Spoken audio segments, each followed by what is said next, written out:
Hello student, स्वागत है आप सभी का। मैं इनके Tulsi class 12th chemistry question bank series में आज आप सभी का स्वागत है। और आज के वीडियो लेक्चर के अंतर्गत मैं आपको 2013 का जो पूछी हुई क्वेश्चन है उसका मैं सॉल्यूशन देने जा रहा हूं। तो आइए हमारे साथ बने रहिए और पूरा कॉन्सेप्ट के साथ आपको सॉल्यूशन मिलेगा। चलिए देखिए, पहला क्वेश्चन कहता है आपका इसमें कि निम्नलिखित में कौन अक्रिस्टलीय ठोस पदार्थ है। तो देखिए, कांच जो होता है वो क्या होता है, अक्रिस्टलीय ठोस पदार्थ होता है। ठीक है, हीरा, ग्रेफाइट, साधारण नमक जो है NaCl वो क्या होता है, क्रिस्टलीय ठोस होता है। क्रिस्टलीय ठोस को ही हम रवादार ठोस कहते हैं और अक्रिस्टलीय ठोस को ही हम बेरवादार ठोस कहते हैं। आइए इसका सोल्यूशन आपको यहाँ देखने को मौका मिलेगा। देखिए जी, हम सब कुछ आपको हमने साफ साफ लिख दिया है इस जगह, आप यहाँ ध्यान से पढ़िएगा।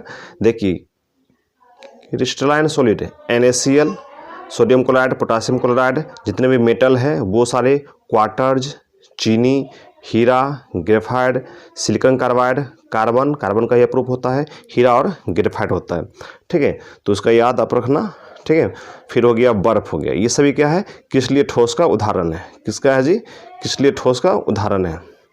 ठीक है, चलिए, और आपका नीचे दिया हुआ है, आपका यहाँ है नॉन क्रिस्टलाइन मतलब एमोर्फस सॉलिड, अक्रिस्टलीय ठोस। अक्रिस्टलीय ठोस का उदाहरण है क्या है, कांच है, प्लास्टिक है, रबर है। कांच हो गया, प्लास्टिक हो गया, रबर हो गया, रेजिन हो गया, सिलिका। कौन सा सिलिका, तो गलित सिलिका। ठीक है, सेलुलोज हो गया, प्रोटीन हो गया, पॉलीमर हो गया, स्टार्च हो गया। ये सारे उदाहरण आप याद रखें, कम से कम कांच, प्लास्टिक, रबर आप ये जरूर याद रखें। ठीक है, अक्रिस्टलीय ठोस में। और सोडियम क्लोराइड और हीरा, ग्रेफाइट, सिलिकॉन कार्बाइड, बर्फ, क्वार्टर्स, चीनी, ये सब आपको जरूर याद होना चाहिए क्रिस्टलीय ठोस का उदाहरण। ठीक है, चलिए आइए मिलते हैं नेक्स्ट क्वेश्चन पे। अगला क्वेश्चन कहता है कि निम्नलिखित में किसका हिमांक अवनमन अधिकतम होगा। आप हमेशा एक चीज़ याद रखना। ठीक है, जितना चार्ज होगा ना, अगर मैक्सिमम चार्ज होता है तो वांट ऑफ फैक्टर भी उसका अधिक होगा, और जिसका वांट ऑफ फैक्टर सबसे अधिक होगा उसका कोलिगेटिव प्रॉपर्टी सबसे अधिक होगा। और आप जानते हैं कोलिगेटिव प्रॉपर्टी 4 प्रकार के हैं। ठीक है, हिमांक का अवनमन, क्वथनांक का उन्नयन, प्रासरण दाब और वाष्प दाब का अपेक्षी अवनमन, 4 प्रकार का होता है। आप हमेशा याद रखना, चार्ज जिसका ज़्यादा होगा, ठीक है, वांट ऑफ फैक्टर उसका उतना ही अधिक होगा और उसका कोलिगेटिव प्रॉपर्टी भी उतना ही अधिक होगा।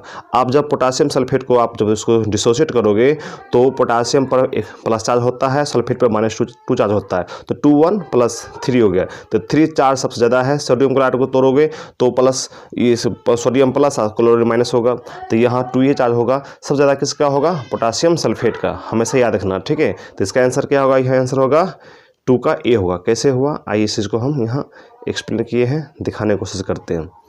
देखिए जी, इस जगह आपका यहाँ सोल्यूशन है। ठीक है, आप यहाँ देखने की कोशिश कीजिएगा, समझने की कोशिश कीजिएगा। K2SO4 पोटासियम सल्फेट को हमने डिसोसिएट किया तो K+ और SO4 2- चार्ज में टूट गया। ठीक है, टोटल चार्ज कितना हुआ, 2N, 2 और +1 बराबर 3 हो गया। I कितना वैल्यू हो गया, 3 हो गया।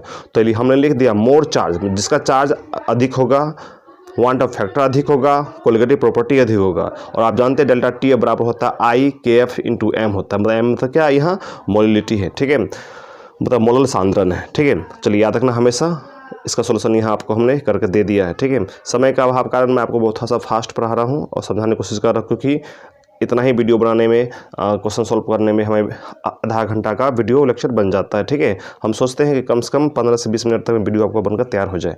अगला क्वेश्चन कहता है कि किसी बिलियन के 200 ml में 2 ग्राम सोडियम हाइड्रोक्साइड घुले हैं तो बिलियन की मोलरता क्या होगा। देखिए, किसी बिलियन के 200 ml में किस में घुला हुआ है, 200 ml में 2 ग्राम सोडियम हाइड्रोक्साइड घुला हुआ है। जो घुला हुआ रहेगा वो सॉल्यूट, जिसमें घुला हुआ रहेगा, ठीक है, हमेशा याद रखना, वो सॉल्वेंट होता है। ठीक है ना, तो यहाँ क्या है, 200 ml है, तो यहाँ ये 200 ml क्या है, यहाँ बिलियन है, सॉल्यूशन है। 2 ग्राम क्या है, सोडियम हाइड्रोक्साइड। आप जानते हैं मोलरता बराबर फॉर्मूला होता है वेट, क्या कहते हैं, इसका अगर एक ही डायरेक्ट हम फॉर्मूला उसको दे दें तो याद रखना हमारा weight of solute into 1000 bye molecular mass of solute into volume of solution. इतना याद रखना, उस पर बनाओगे अपने आप बन जाएगा। इसका आंसर क्या होगा, दूसरा का आंसर होगा आपका, तीसरा का आंसर होगा 0.25 होगा। कैसे होगा, आइए इस चीज़ का यहाँ हम दिखा देते हैं। ठीक है, सब आपको सोल्यूशन करके हम दे दिए हैं समय की बचत के लिए।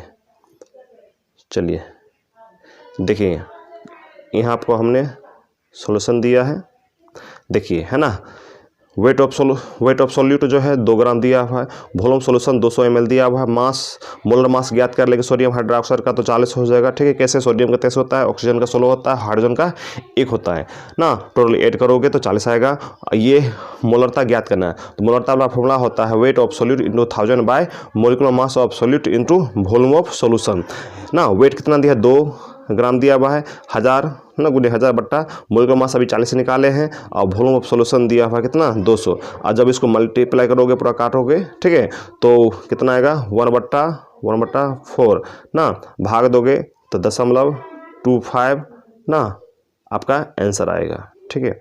चलिए नेक्स्ट मिलते हैं अब क्वेश्चन पे। अगला क्वेश्चन कहता है कि द्रवित सोडियम क्लोराइड के विद्युत अपघटन से कैथोड पर मुक्त होता है, क्या मुक्त होगा, तो सोडियम मुक्त होगा। कैसे मुक्त होगा, तो देखो जब सोडियम क्लोराइड को आप इलेक्ट्रोलाइसिस कराओगे तो क्या होगा, एनोड पर आप, अच्छा यहाँ क्या होता है विद्युत अपघटन प्रक्रिया में क्या होता है, एनोड जो होता है पॉजिटिव चार्ज, एनोड पर पॉजिटिव चार्ज होता है और कैथोड पर निगेटिव चार्ज होता है। और हम जानते हैं सोडियम क्लोराइड को तोड़ेंगे तो सोडियम प्लस होता है, तो सोडियम प्लस जो होगा चार्ज वाला वो निगेटिव इलेक्ट्रोड की ओर आकर्षित होगा, और क्लोरीन जो है क्लोराइड जो माइनस चार्ज होता है वह एनोड की तरफ क्या होगा, आकर्षित होगा, मतलब उस तरफ मूव करेगा। तो इसलिए क्या होगा, कैथोड पर आपका सोडियम क्या होगा जी, मुक्त होगा। कैसे, ताइए इस चीज़ को हम यहाँ दिखाने की कोशिश करते हैं। देखिए इस जगह हमने आपको पूरा सोल्यूशन करके दे दिया है, आप यहाँ चाहे तो आप पूरे समय लगाकर आप यहाँ समझ सकते हैं। देखिए सोडियम क्लोराइड है, लिक्विड स्टेट में है, इसको जब इलेक्ट्रोलाइसिस कराया गया, विद्युत अपघटन कराया गया, तो सोडियम प्लस और Cl माइनस टूट गया। सोडियम हमें किस पर जमा होगा, कैथोड पर होगा। कैसे, देखो ये मान लीजिए आपका एक सेल है, कौन सा सेल है, इलेक्ट्रोलाइटिक सेल है। एनोड पर पॉजिटिव चार्ज होता है, कैथोड पर नेगेटिव चार्ज होता है ना। तो सोडियम क्लोराइड टूटेगा तो सोडियम कहाँ, सोडियम कैथोड की ओर मूव करेगा और क्लोरीन आपका एनोड की ओर मूव करेगा ना। तो इस आधार पे आप समझ सकते हैं कि सोडियम कैथोड पर मुक्त होता है। हमेशा याद रखना इलेक्ट्रोलाइटिक सेल में एनोड क्या होता है, पॉजिटिव चार्ज होता है, और कैथोड क्या होता है, नेगेटिव होता है। लेकिन electrochemical cell, galvanic cell, Daniell cell में क्या होता है, लेफ्ट साइड ऑक्सीडेशन होता है। कहाँ पे, तो एनोड पर चार्ज क्या होता है, नेगेटिव चार्ज होता है, मतलब एनोड जो होता है वो नेगेटिव होगा, जबकि कैथोड क्या होगा, वो पॉजिटिव होगा। राइट साइड रिडक्शन होगा, कैथोड पर होगा, और चार्ज कैसा होगा, उसका पॉजिटिव होगा। इस चीज़ को आप याद रखना। आपको ये ट्रिक दे दी है, टेक्निक दे दी है आपको याद करने के लिए। इसके आधार पर आप बहुत सारे क्वेश्चन को सोल्व आसानी से कर सकते हैं। अगला क्वेश्चन कहता है, देखिए अगला क्वेश्चन कहता है कि 96,500 ना, 96,500 कूलम जो है वो 1 फैराडे के बराबर होता है। तो 96,500 कूलम विद्युत कॉपर सल्फेट के विलयन से मुक्त करता है, तो कितना मुक्त करेगा कॉपर, तो आपको मुक्त करेगा कितना, देखिए 31.76 ग्राम मुक्त करेगा। कैसे मुक्त करेगा, आइए इस चीज़ को हम यहाँ डायरेक्ट आपको हम समझाने की कोशिश करते हैं, ठीक है, बिना समय वेस्ट किए हुए। चलिए देखिए यहाँ आपका हम बतलाने की कोशिश कर रहे हैं। देखिए कॉपर सल्फेट को जब आप तोड़ोगे तो क्या होगा, कॉपर पर 2+ चार्ज होगा और सल्फेट 2- में टूटेगा, चार्ज में टूटेगा, ठीक है। तो यहाँ N कितना हो गया, चार्ज कितना हो गया इसका 2, मतलब क्या है, वैलेंसी हो जाएगा इसका 2 हो जाएगा। हम जानते हैं तुल्यांकीय भार बराबर होता है अनुभार बटा संयोजकता, मतलब मोलिकुलर मास में जब हम वैलेंसी से डिवाइड करेंगे तो उसका तुल्यांकीय भार हमें प्राप्त हो जाएगा, ठीक है। तो कॉपर की मात्रा हम जानते हैं, कॉपर का वेट कितना होता है ना, मोलिकुलर मास कितना होता है 63.5 होता है, ठीक है। वैलेंसी 200 हमने डिवाइड किया तो कितना हुआ 31.75 ग्राम हमें कॉपर प्राप्त हो गया, ठीक है। तो इसका सॉल्यूशन आपका ये है। आशा करता हूँ कि इसको आप समझ गए होंगे अच्छी तरह से। अगला क्वेश्चन कहता है, देखिए आपके यहाँ अगला क्वेश्चन कहता है कि किसी अभिक्रिया का वेग निम्नांकित प्रकार से व्यक्त होता है। वेग दिया है, मतलब रेट इतना दिया हुआ है, ठीक है। तो इस अभिक्रिया का कोटि क्या होगी, हमेशा याद रखना, अभिक्रिया कोटि जो होता है रासायनिक अभिक्रिया में भाग लेने वाले अभिकारक के सांद्रता के घातांक का कुल योगफल होता है। तो 2 पर कितना है 1 लिखा जाता नहीं, तो 2 + 1 कितना होगा 3 हो जाएगा, ठीक है। मतलब ऑर्डर बराबर कितना होगा, ऑर्डर जो होगा यहाँ कितना होगा 2 + 1 बराबर 3। बस सीधी सी बात, छोटी सी क्वेश्चन था, आप इसका सॉल्यूशन हो गया। आंसर क्या होगा? 3 होगा। अगला क्वेश्चन कहता है कि निम्नलिखित में कौन सी धातु प्रकृति में मुक्त अवस्था में पाई जाती है? तो हमेशा याद रखना, ठीक है, सोना, चांदी, प्लेटिनम, ये 3 ऐसा एलिमेंट है ना जो मुख्यतः ये क्या होता है, वह हमारे प्रकृति में वो फ्री स्टेट में पाए जाते हैं, ठीक है ना। और ये बहुत ही लेस रिएक्टिव होता है, इस चीज़ को आप हमेशा याद रखना, ठीक है। ऑब्जेक्टिव में आपका बहुत सारा क्वेश्चन को सॉल्व कर देगा। लेकिन सोडियम, लोहा, जिंक, ये सब क्या है, आपका मुक्त अवस्था में पाया नहीं जाता है, ठीक है। आइए इसके आधार पर कुछ आपको बेसिक हम कॉन्सेप्ट देना चाहते हैं ताकि आपको इसके आधार पर बहुत सारा क्वेश्चन आप डील कर सकते हैं।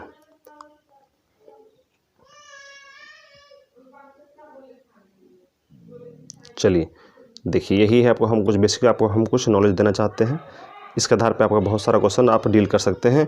देखिए फ्री स्टेट में कौन आता है, मतलब फ्री स्टेट बोलिए, नेटिव स्टेट बोलिए, AU मतलब सोना, AG मतलब चांदी, PT मतलब प्लेटिनम। कंबाइंड फॉर्म में कौन होता है, मेटल ऑक्साइड होगा, मेटल सल्फेट होगा, मेटल कार्बोनेट होगा, मेटल नाइट्रेट होगा, मेटल सल्फेट होगा, मेटल सल्फाइड होगा ना।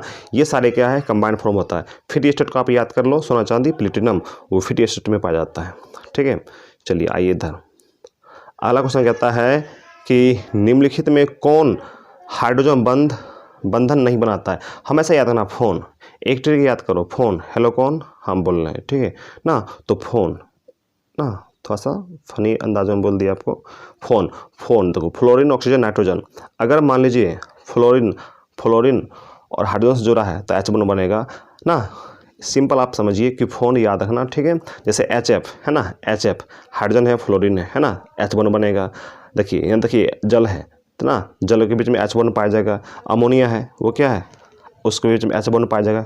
हमेशा याद रखना, अगर फ्लोरीन से हाइड्रोजन जुड़ा हुआ है, ऑक्सीजन से हाइड्रोजन जुड़ा हुआ रहे, नाइट्रोजन से हाइड्रोजन जुड़ा हुआ रहे, तो वहाँ H बॉन्ड बनेगा ही बनेगा। अगर ये तीनों में से याद रखना फ्लोरीन, ऑक्सीजन, नाइट्रोजन ना हो, ठीक है, किसी कंपाउंड में, तो समझना वहाँ H बॉन्ड नहीं बनेगा। तो क्या होगा, इसका आंसर होगा C होगा, ठीक है। इस चीज़ को हमेशा आप याद रखना, इसका टेक्निक ट्रिक आपको हम पूरा दे दिए, समझ गए। आइए इस जगह हम यहाँ भी लिख दिए हैं, ठीक है। चाहे आप इसका स्क्रीनशॉट आप ले सकते हैं और आप इसको सोल्यूशन कर सकते हैं, ठीक है। फोन याद रखना, ठीक है। HF, H2O, NH3 के बीच क्या होता है, H बॉन्ड पाया जाता है। कौन सा H बॉन्ड, तो इंटरमोलिकुलर हाइड्रोजन बॉन्ड, ठीक है।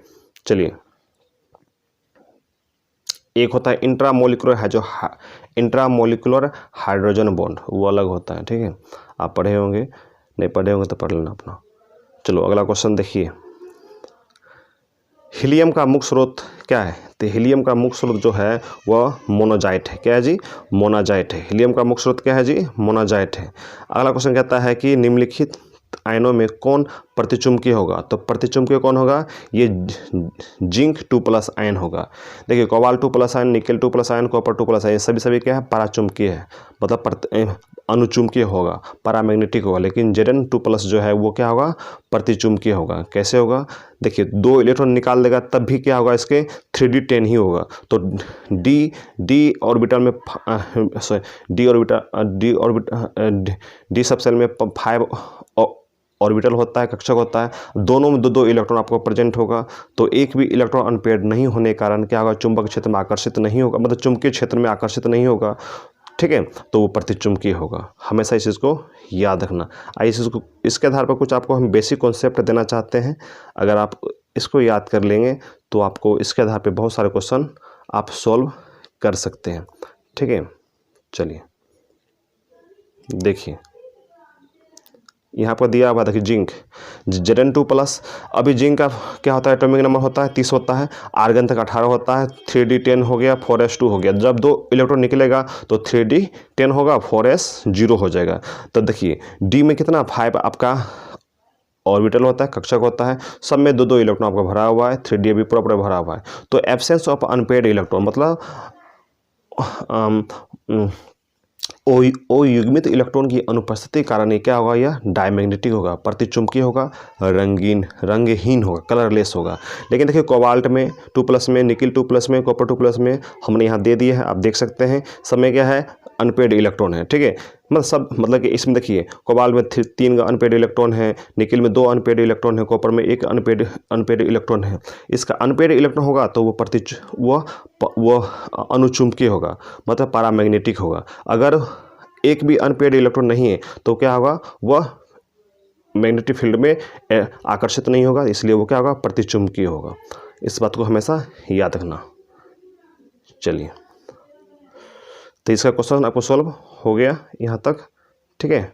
चलिए अब हम नेक्स्ट क्वेश्चन की ओर बढ़ते हैं। अब कथन वाला क्वेश्चन तो आता नहीं एग्जाम में, लेकिन फिर भी आपको हम, अच्छा यहाँ एक क्वेश्चन यहाँ ये है, देखिए इस क्वेश्चन को आप याद करना जरूरी है, क्योंकि इसके आधार पर क्वेश्चन आपको ऑब्जेक्टिव में पूछा जाता है और पूछ भी सकता है, ठीक है।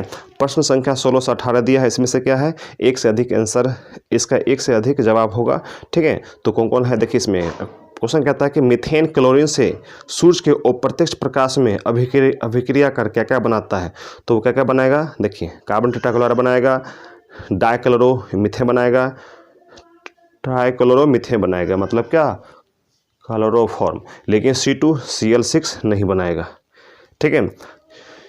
इसको 4 स्टेप में आप इसको रिएक्शन करवा सकते हो, चाहिए तो आप एक स्टेप में ही भी रिएक्शन करके आप उसको समझा सकते हैं, ठीक है ना। तो कैसे, तो आइए इस चीज़ को हम यहाँ आपको दिखाने की कोशिश करते हैं।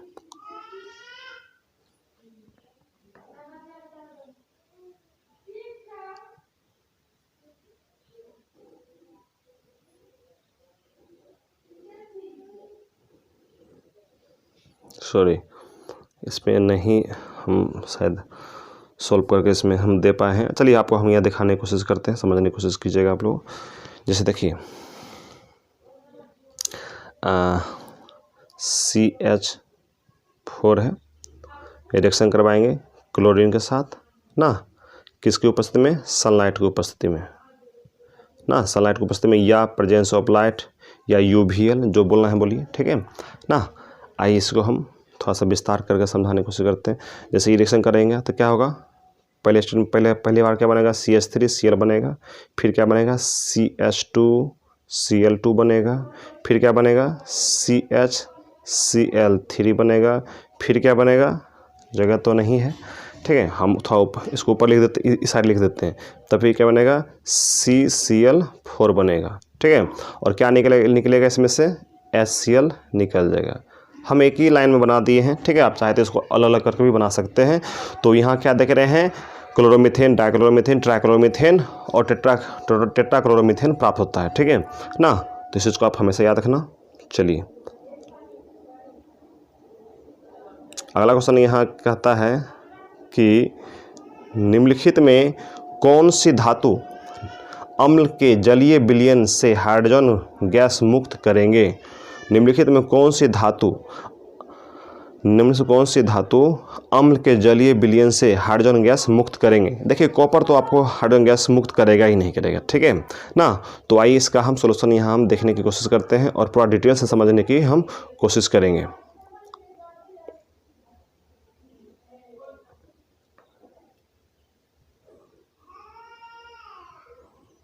देखिए हमेशा याद रखना, जो लेस रिएक्टिव मेटल होता है, मतलब कम अभिक्रियाशील क्रियाशील धातु जो होता है, जैसे कॉपर हो गया, सोना हो गया, चांदी हो गया, पारा हो गया, ये सभी लेस रिएक्टिव मेटल होता है, ठीक है। ये कभी भी आपको हाइड्रोजन गैस रिलीज नहीं करेगा, ठीक है। लेकिन जो मोर रिएक्टिव होगा, sodium, potassium, calcium, magnesium, aluminium, zinc, लोहा, टीन, ये हो गया आपका PB हो गया, ये सब क्या होता है आपका, ये मोर रिएक्टिव होता है। तो ये हाइड्रोजन गैस क्या करता है, रिलीज करता है। आप इतना याद मत करो, करना तो कर सकते हैं, इतना याद कर लीजिए लेस रिएक्टिव कौन कौन है। तो याद रखना सोना, चांदी, कॉपर, ठीक है, कम से कम ये 3 याद करो। ये एसिड से रिएक्शन करके हाइड्रोजन गैस रिलीज नहीं करता है, ठीक है, इसको याद रखना। इसके आधार पर बहुत सारा क्वेश्चन आपको डील हो जाएगा। तो देखिए उसमें क्या है, उसमें दिया हुआ था आपका एक कॉपर दिया हुआ था, है ना। आप देखिए यहाँ इस जगह क्वेश्चन आपका दिया हुआ है, कॉपर है ना, कॉपर, मतलब कॉपर जो है इस जगह आपका हाइड्रोजन गैस रिलीज नहीं करेगा। इसका आंसर क्या होगा, ये होगा, इसका आंसर होगा ABC, ठीक है। और देखिए निम्नलिखित में कौन एल्युमिनियम का प्रमुख अयस्क है। तो एल्युमिनियम का प्रमुख अयस्क कौन है, बॉक्साइट है, रायोलाइट होगा और क्या होगा, फेल्सपार होगा ना। मेलाकाइट तो कॉपर का होता है, यह तो आपका होगा ही नहीं ना, ये नहीं होगा। आइए इस चीज़ को थोड़ा सा हम देखने की कोशिश करते हैं इस जगह, ठीक है। हम पूरे एक्सप्लेन के साथ आपको समझाने की कोशिश करेंगे और इसके आधार पे बहुत सारा क्वेश्चन आपको सॉल्व भी हो जाएगा। फॉर्मूला भी एग्जाम में आता है, ठीक है, पूछ देगा आपको बॉक्साइट का फॉर्मूला क्या हुआ, ठीक है, याद रखना। देखिए Al2O3 इंटू 2H2O जो है बॉक्साइट होता है ना, एल्युमिनियम का एस्क। रायोलाइट Na3Al(F6), ठीक है, ये याद रखना। और इसको जो हम और करके लिख दिए हैं इस यहाँ, ये भी याद रखना, आप समझ गए ना। NaF इंटू Al(F6), यहाँ 3 लगा दिए हैं, ठीक है। जब आप इसको पूरा मल्टीप्लाई करोगे तो ये फॉर्मूला इसी फॉर्मूला का सेम बराबर आएगा, ठीक है। आप ऐसे याद करो, ये चाहे ऐसे याद करो, लेकिन Na3Al एल्युमिनियम, Al(F6) जरूर याद रखना। फेल्सपार जो है K2O into Al2O3 into 6SiO2, समझ गए, ये फेल्सपार का ये सूत्र हो गया। मेलाकाइट जो हो गया ये कॉपर का एस्क होता है, ठीक है। तो इसका याद रखना फॉर्मूला क्या होगा ना, CuCO3 into CuOH whole twice, ठीक है। चलिए इसको याद रखना। अब आगे देखिए अगला क्वेश्चन कहता है, ये हो गया आपका, ठीक है। अब कहता है मैचिंग वाला में तालिका 1 तालिका 2 है, मैचिंग करना है इसमें, ठीक है। देखिए कैसे इसको हम मैचिंग करेंगे। देखिए कहता है अमोनिया, तो अमोनिया जो प्राप्त किया जाता है वो हैबर विधि द्वारा प्राप्त किया जाता है। तो क्या होगा आपका 19 का C होगा, क्या होगा जी 19 का C होगा, ठीक है। नाइट्रिक अम्ल जो प्राप्त किया जाता है वो ऑस्टवाल प्रोसेस द्वारा, तो 20 का क्या होगा, 20 का A होगा, ठीक। कार्बन जो है, कार्बन क्या सूचित करता है, तो टेट्राहाइड्रल, कार्बन जो है इसमें, कार्बन जो है टेट्राहाइड्रल, इसका होगा आंसर होगा मतलब 21 का होगा यहाँ आपका D होगा, ठीक है। और ओलियम का सूत्र, अच्छा ओलियम जो, अच्छा ओलियम संबंध इसमें H2SO4 होगा ही, इसका आंसर ये तो है ही, ठीक है। एक होता है संपर्क विधि द्वारा, हाँ कॉन्टैक्ट प्रोसेस द्वारा, कॉन्टैक्ट प्रोसेस द्वारा गंध काम्ल बनाने की विधि जो आपका आता है एग्जाम में, ठीक है। तो उसमें आप जब पढ़ोगे तो देखोगे ओलियम आपका आएगा H2H2O7, H2H2O7 इसका फॉर्मूला होता है ओलियम का। चलिए इसको याद रखना ना। तो इसका हम यहाँ सोल्यूशन भी करके दे दिए हैं, देखिए इस जगह,